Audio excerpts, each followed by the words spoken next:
So I started working with the Toussaints, gosh, I guess it was about 1.5 years ago, and we first came out to this field that we're standing in now. It was back in March, and we were looking at it as kind of a salinity issue and what we were going to do to remediate that.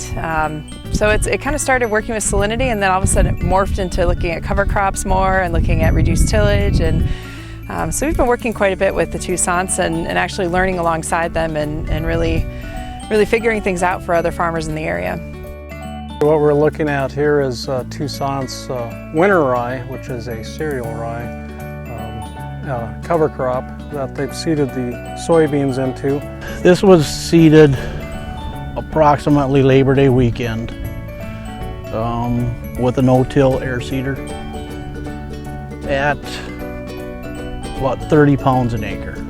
If you look at a rye crop like this, when you start getting to this stage, you're probably using about, transpiring approximately 1/4 inch to 1/3 of an inch a day when you got temperatures like today in the 70s. So it is processing that moisture through transpiration instead of just getting evaporation off the soil surface. Seeded to cereal rye.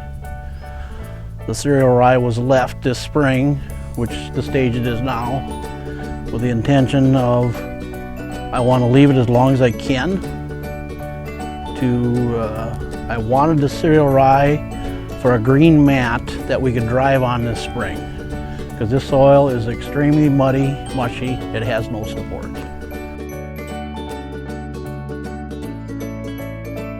We had a dry spring, and running the planter, all the row units rode really smooth, compared to even the fields that were worked with the digger real well. The units, they just seemed to cut right through the residue and the first, however deep you were going into the soil, and you didn't see any of that chatter or anything or that bouncing. But even, in the fields that were dug, you could see all the row units going like that. Last fall, we had very questionable establishment. We had, most of our plants looked like this. And now this spring, this is the spring growth. I'm not sure, but I'm thinking some of this may have germinated this spring. I wish this was thicker. I wish it was thicker. The beans can handle a lot more trash, a lot more residue, where I wish I had more to keep me out of spraying one time. So here we got some weeds coming.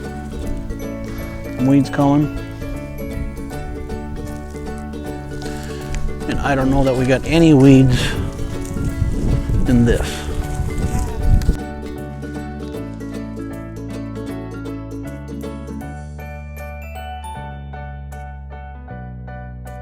The field has really transformed nicely, and this has been an incredible field too, with the number of worms we've seen in it too. And I think a measure of soil health is maybe the number of worms you see. So I think we're making great progress on this field in a very short period of time. So right there you can see there's a cocoon right there, and there's another one right here. It just fell down.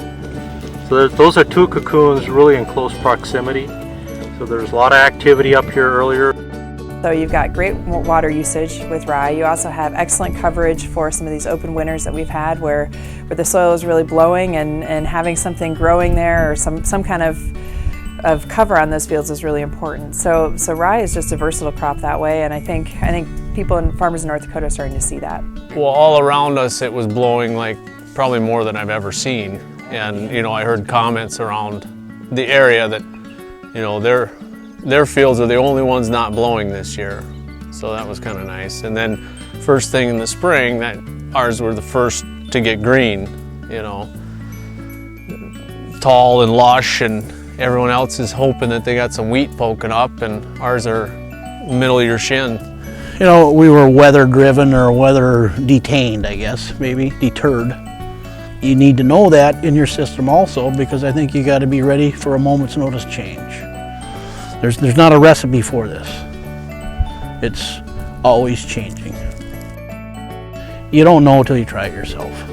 And that's my object, that I can start working on this. My sons are very involved, and I'm trying to hit it at 100 miles an hour, and they can keep going from there, I hope.